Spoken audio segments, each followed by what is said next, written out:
বাঘাযতীন, ট্যাংরা, বিধাননগর, বাগুইহাটি, তপসিয়া এবং ইন্টালির পর এবার কসবা।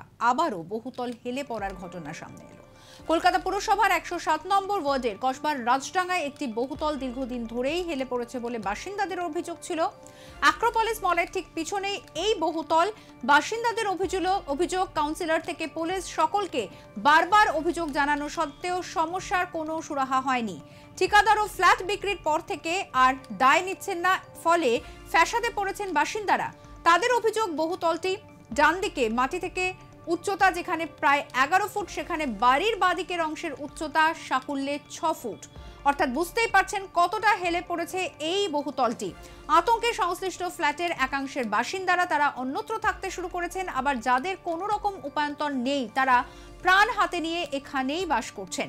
যদিও বিষয়টি খতিয়ে দেখার কথা জানিয়েছেন স্থানীয় কাউন্সিলর লিপিকা মান্না। এর আগে বাঘাযতীন, ট্যাংরা, বিধাননগর, বাগুইহাটি, তপসিয়া একের পর এক জায়গা এবং ইন্টালিতেও সেখানে কিন্তু বহুতল হেলে পড়ার ঘটনা সামনে এসেছে। পরিস্থিতির জন্য পুরসভা এবং ঠিকাদারদের যোগসাজশকেই দায়ী করছেন স্থানীয় বাসিন্দারা। যদিও গত শুক্রবারই এ ব্যাপারে পুরসভার তরফে স্পষ্ট অবস্থান জানানো হয়েছিল। কলকাতার মেয়র ফিরহাদ হাকিম তিনি জানিয়েছিলেন, মিডিয়ার মাধ্যমে সবাইকে তিনি অবগত করেছিলেন যে ফ্ল্যাট কেনার আগে দেখে নিন, সমস্ত দায়িত্ব কিন্তু আমাদের নয়।